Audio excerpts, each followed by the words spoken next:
नमस्कार, मैं हूं अमित कुमार।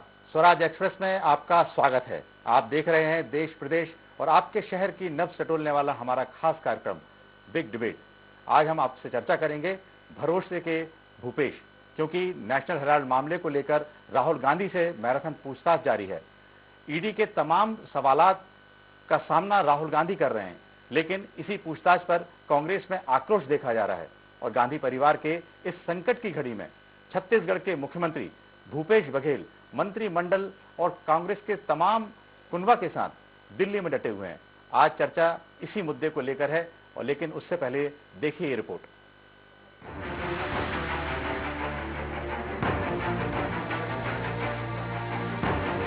अपने लिए नहीं, छोटे भाई ने नहीं, देश की जो हालत हो रही है उसको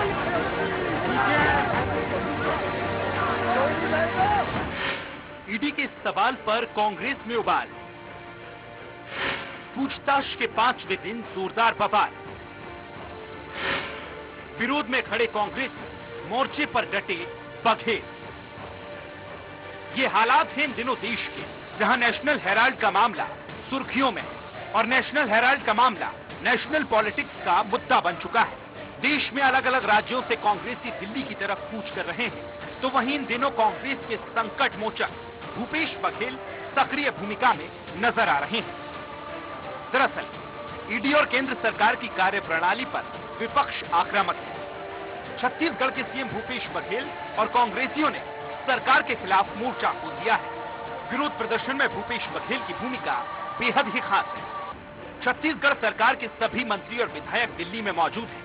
सीएम भूपेश बघेल पर शीर्ष नेतृत्व भरोसा करता आया है। असम, उत्तर प्रदेश विधानसभा चुनावों में भी भूपेश बघेल को बड़ी जिम्मेदारी मिली थी। एक बार फिर मुख्यमंत्री भूपेश बघेल भरोसेमंद साबित हो रहे हैं।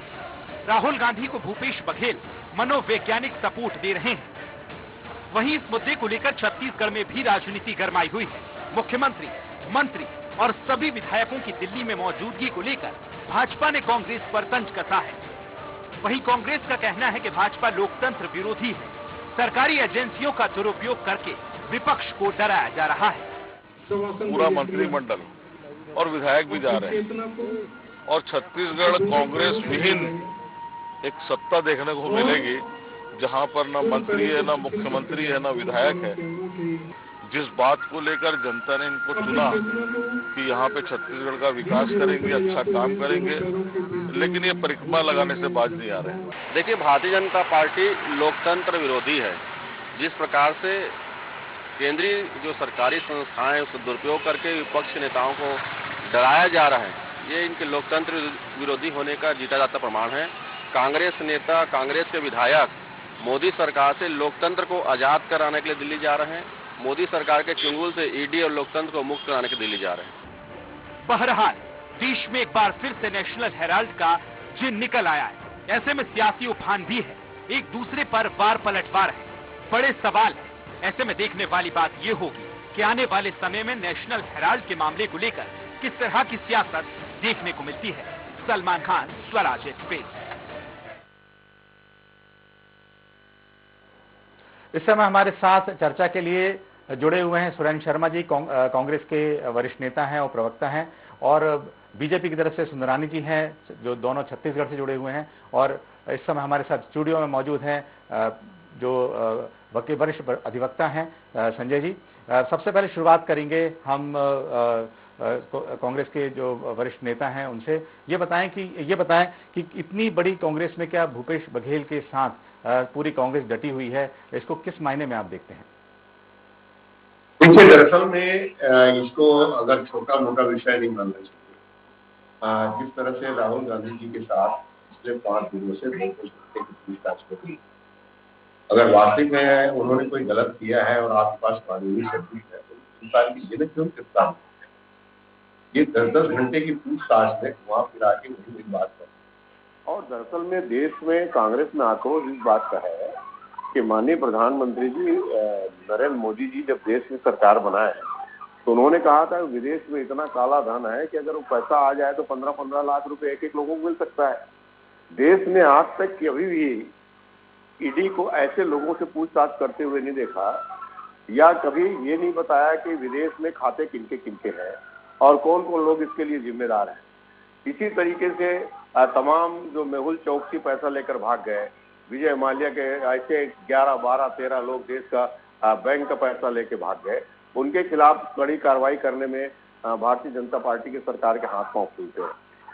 अजीत पवार जी का किस्सा आपको याद होगा कि महाराष्ट्र में सवेरे 4 बजे फडणवीस जी शपथ ग्रहण करते हैं और अजीत पवार जी को 4 घंटे के अंदर पूरा क्लीन चिट मिल जाता है। यही स्थिति बंगाल में था। ये स्पष्ट रूप से इस बात को प्रमाणित करता है कि केंद्र की सरकार जो है इनकम टैक्स डिपार्टमेंट को, ईडी को और सीबीआई को और तमाम जितने भी जांच संस्थाएं हैं, लोकतांत्रिक जितनी भी संस्थाएं हैं, उसका दुरुपयोग कर रही है। और विपक्ष में जो आवाज उठाते हैं, जिन लोग लोकतंत्र की मांग करते हैं, जो उनसे सवाल पूछते हैं, ऐसे लोगों को डराने की नीयत से तरह तरह के प्रयास किए जा रहे हैं। तो ऐसी स्थिति में कांग्रेस चुपचाप घर में नहीं बैठ सकती। कांग्रेस की जिम्मेदारी है, देश को आजादी दिलाने वाली पार्टी कांग्रेस पार्टी, कि आज ये आवश्यक भूमिका है कि वो लोकतंत्र की बहाली के लिए संघर्ष करे, और वो छत्तीसगढ़ की कांग्रेस पार्टी भी कर रही है और देश की कांग्रेस पार्टी भी कर रही है। बिल्कुल। सुंदरानी जी, मेरा आपसे सवाल है कि जिस तरह से कांग्रेस की पूरी टीम जो इस समय दिल्ली में है, कहीं मुद्दा भटकाने की कोशिश तो नहीं है जो छत्तीसगढ़ में चल रहा है?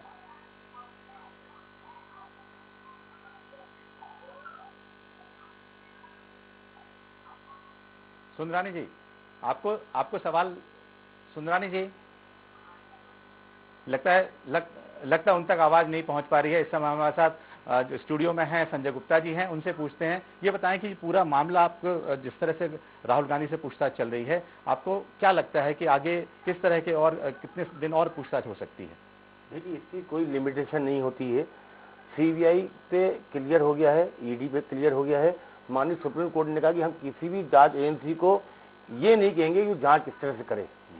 सीबीआई की जांच करने का तरीका, ईडी की जांच करने का तरीका, एनआईए की जांच करने का तरीका जो पुलिस होती है अपनी, उससे बिल्कुल भिन्न होता है। वो लोग क्या करते हैं कि हमेशा ऐसा लेकुना कोई नहीं छोड़ते, वो चेन बाई चेन होते हैं।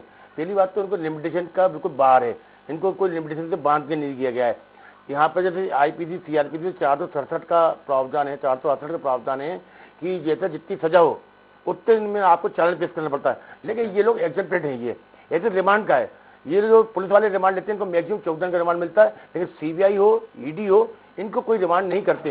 ये लोग क्रॉस चेक करते हैं, एक किसी का बयान लेते हैं, फिर दूसरे बयान लेते हैं, फिर तीसरे का बयान लेते हैं, फिर पहले वाले बयान से दूसरे वाले का क्रॉस चेक करते हैं, दूसरे वाले का तीसरे करते हैं। इस तरह से ये लोग पूरा क्रॉस चेक करते हैं। इस मामले में क्या जो मुख्य गवाह थे या मुख्य जो भी समझे आप, वो होगा एफआईआर। मोतीलाल जी बोरा और जो आपने कहा कि बघेल साहब का भी मामला बताया, क्योंकि वो जुर्ग से थे, उनका पूरा जीवन छत्तीसगढ़ में रहा है, इसलिए यकीनन अटैचमेंट लोगों का बोरा जी से रहा है। इसलिए ही बघेल साहब का भी आपको अटैचमेंट बोरा जी के कारण वहां पे दिखता है। बिल्कुल बिल्कुल। सुंदरानी जी, आपको मेरी आवाज आ रही है? आपसे सीधा सवाल है। सुंदरानी जी, आपको आवाज आ रही है? लगता है सुंदरानी जी को अभी हमारा, सुंदरानी जी,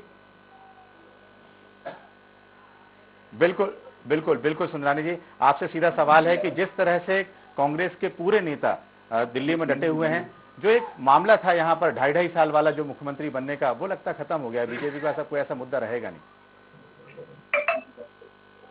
देखिए, 2.5 साल का आंतरिक मामला है कांग्रेस का, मुद्दा रहे न रहे, हमने तो कभी इसको मुद्दा बनाया नहीं। कांग्रेस का आंतरिक मामला है, वो सरकार 2.5 साल के लिए कोई मुख्यमंत्री बदले या भूपेश बघेल को कंटिन्यू करें, हमें कोई, हमारी सेहत पे तो इसका कोई असर नहीं होना है। जहाँ तक सवाल है कांग्रेस पार्टी का, तो ये अब कोई भी यहाँ पे बैठे, भूपेश बघेल जी रहे या टी.एस. सिंहदेव बाबा रहे, इतना बिगाड़ हो चुका है, इतनी कर्ज में ये सरकार डूब चुकी है, तो मुझे नहीं लगता कि कोई बीजेपी को बड़ा कोई इसमें ये होगा। बीजेपी तो चाहे जो मुख्यमंत्री हो, अगली सरकार भारतीय जनता पार्टी छत्तीसगढ़ में बनाएगी और बड़े बहुमत के साथ बनाएगी। जिस प्रकार से इन्होंने जनता की आंखों में धूल झोंका है, 36 वादे करके 36 वादे पूरे नहीं किए, जनता में हाहाकार है। मुख्यमंत्री भूपेश बघेल जी छत्तीसगढ़ का काम छोड़कर दिल्ली में बैठे हुए, सारे विधायकों को दिल्ली बुला रहे हैं, ईडी के खिलाफ लड़ रहे हैं। अगर दिल्ली में भी कोई जन समस्याओं को लेकर जनता की आवाज बनते तो शायद समझ में आता, लेकिन आरोप है इनके नेता के खिलाफ और उन आरोपों इसके लिए बार बार दिल्ली दौड़ लगा रहे हैं। इनका प्रशासनिक यहाँ तंत्र यहाँ पे पूरी तरह से ठप हो गया है। मुख्यमंत्री जी नाकाम हो गए। बिल्कुल जी, बिल्कुल आपका कहना है। ये बताएं सुरेंद्र जी, अब ये देखा जाए कि कब तक, चूंकि अब 72 देखा जाए तो 5 दिन से जो पूछताछ चल रही है, 42 घंटे हो चुके हैं, कांग्रेस कब तक वहां पे विधायक डटे रहेंगे, वहां पर कब तक रहेंगे, क्या प्लान है? देखिए, प्रश्न इसी बात का है, ये राहुल गांधी जी के साथ पूछताछ की जाए, 5 दिन से पूछताछ की।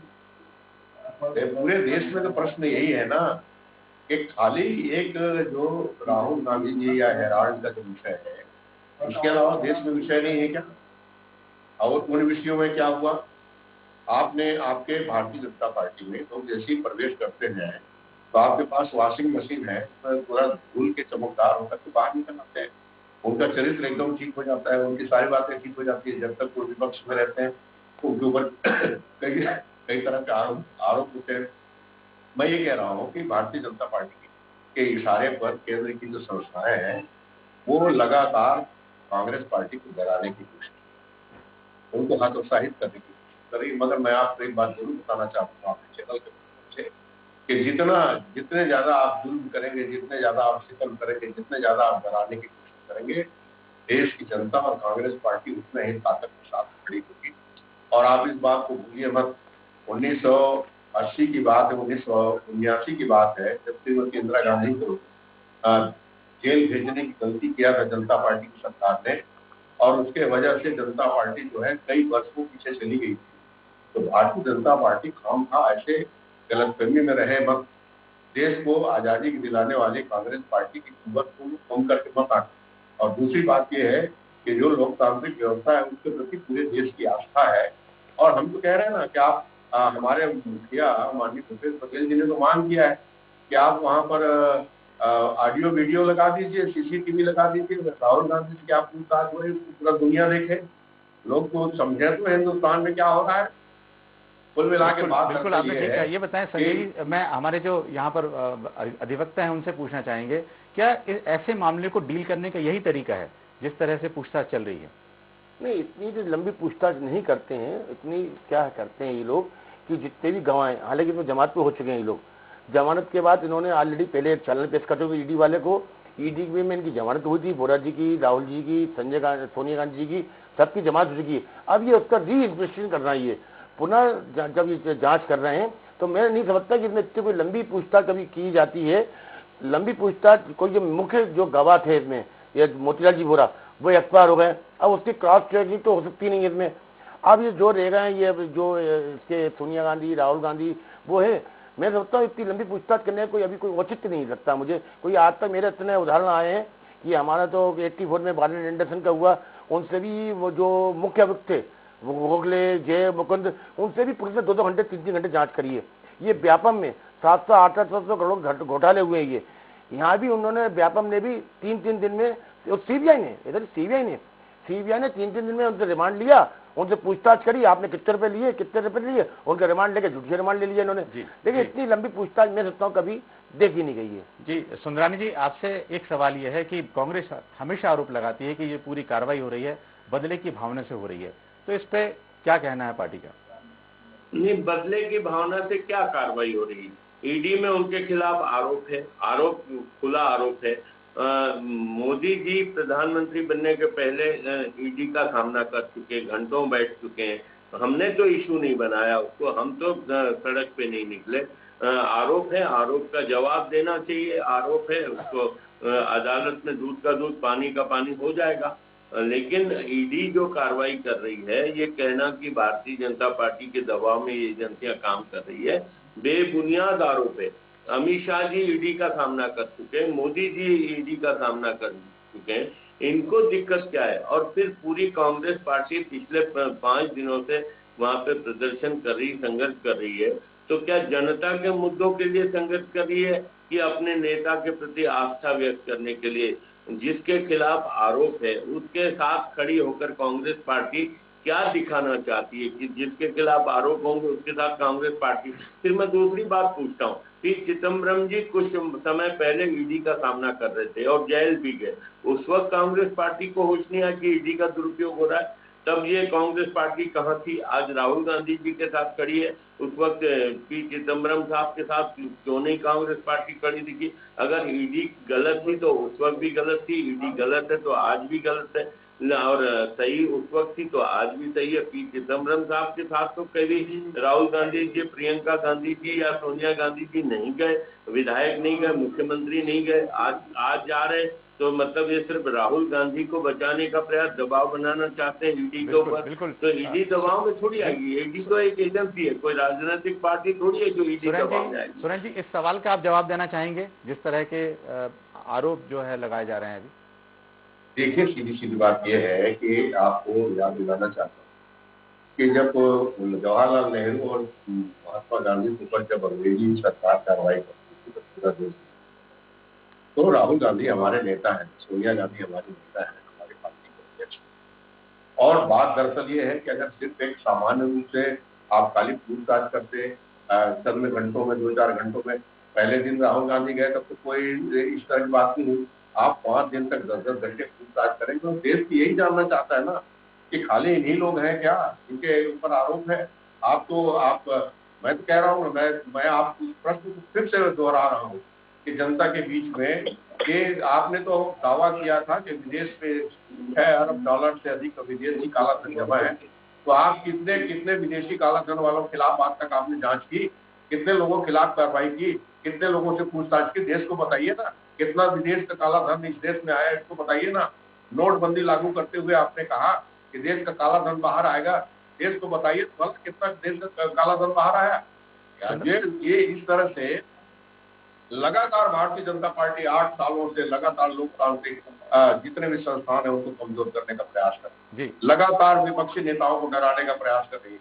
ये जो प्रक्रिया दिख रही है वो इसके परिणाम स्वरूप है। दरअसल हमको कोई इस बात का डर नहीं है कि राहुल गांधी जी को कोई कुछ हो जाएगा या सोनिया जी को, इस बात का डर नहीं है। डर इस बात का है कि अगर हमने इस समय अगर कदम नहीं उठाया, इस समय अगर हमने इस बात नहीं उठाया तो ये और निरंकुश होंगे और मनमानी करेंगे।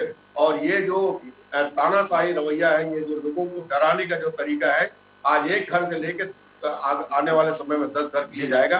इसलिए कांग्रेस पार्टी की जिम्मेदारी बनती है और कांग्रेस पार्टी की जिम्मेदारी पूरा करती है। सुंदरानी जी सीधा ये कह रहे हैं कि तानाशाही पूर्व जो रवैया इस समय अपनाया जा रहा है और एक टूल की तरह इस्तेमाल भी करती है कई बार बीजेपी के केंद्रीय जांच एजेंसी। पार्टी को तो इस मुद्दे पे कहने का कोई नैतिक अधिकार नहीं है। आपातकाल 1975 के 25 जून को लगाया था, पूरे विपक्षी नेताओं को बंद कर दिया था, 2 साल तक जेलों में रहे। 356 की धारा के तहत कई सारी राज्य सरकारों को कई बार, चाहे वो 1980 की बात करें, हम उसके बाद की बात करें, लगातार राज्य सरकारों को अस्थिर करने का प्रयास धारा 356 का उपयोग करते हुए भारतीय जनता पार्टी ने तो कभी धारा 356 का दुरुपयोग नहीं किया। भारतीय जनता पार्टी ने तो कभी किसी को प्रताड़ित नहीं किया। अगर इनके दल के लोग छोड़ के भारतीय जनता पार्टी में शामिल होते हैं, नहीं, आप अपने दल को नहीं संभाल पा रहे ना, आप अपनी कांग्रेस पार्टी को नहीं संभाल पा रहे। आप लोगों ने क्या किया है, देश लगातार देख रहा है और देश लगातार देख रहा है, परिणाम भी तो लगातार आ रहे हैं। हर चुनाव में भारतीय जनता पार्टी विजयी होकर निकलती है। छत्तीसगढ़ में भी तो आपने परिणाम देखा है ना, लगातार परिणाम तो देख रहे हैं ना। छत्तीसगढ़ में जितने उपचुनाव हुए, पंचायत के चुनाव हुए, निकाय के चुनाव हुए, उसमें भारतीय जनता पार्टी की क्या गति हुई, क्या दुर्गति हुई, इससे आप बहुत अच्छी तरह परिचित हैं। शर्मा जी, छत्तीसगढ़ में आपने झूठ के पुलिंदे पे नींव रखी थी, आपने 26 बड़े बड़े वादे किए, आज 60,000 करोड़ से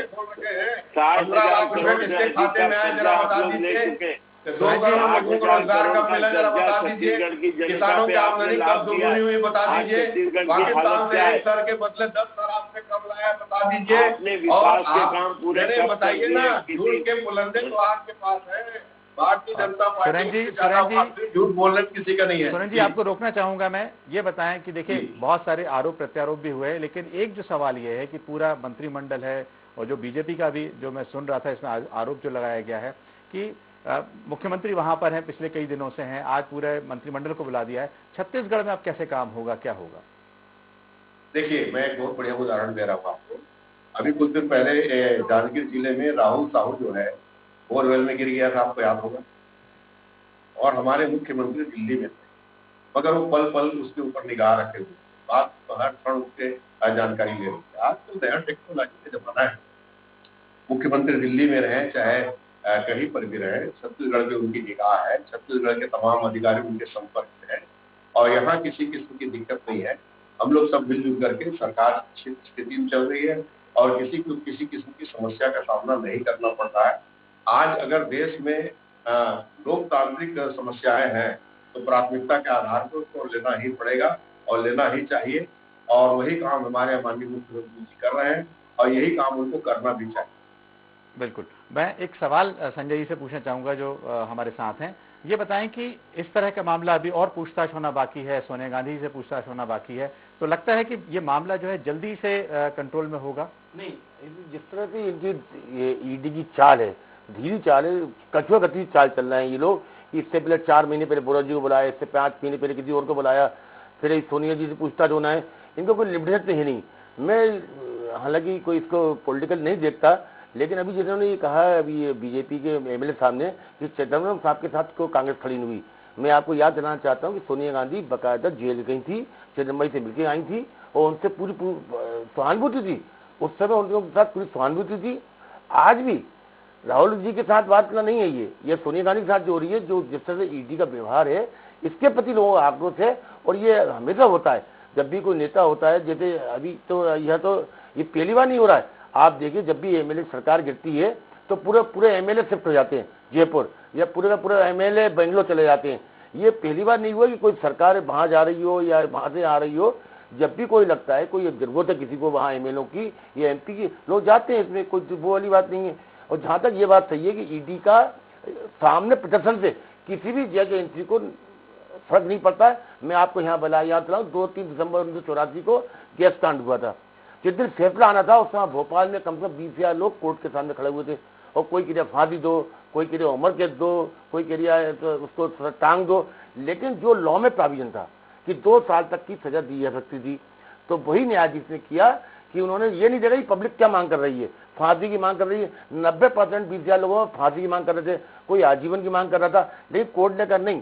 जो लॉ में प्रोविजन है कि चाहे 2,000 लोग मरे चाहे एक आदमी मरे, जो लॉ में प्रोविजन है 304A में 2 साल की सजा दी जाएगी। तो उन्होंने जे मुकंद, गोखले, जितने भी यूनियन कार्बेट के पदाधिकारी थे, सबको 2-2 साल की सजा दी। मैं नहीं समझता क्या ईडी हो या न्यायालय हो, भारत प्रशासन क्या हो रहा है, इससे किसी को ज्यादा नहीं फर्क पड़ता हो। बिल्कुल, समय बिल्कुल समाप्त हो रहा है और ये कहा जाए कि आज की जो डिबेट है इसमें जिस तरह से हमारे सुरेंद्र जी हैं और सुंदरानी जी ने हिस्सा लिया है और अपनी बात जो रखी है उसके लिए मैं धन्यवाद करता हूं और कल फिर मिलेंगे नए कार्यक्रम में नए विषय के साथ।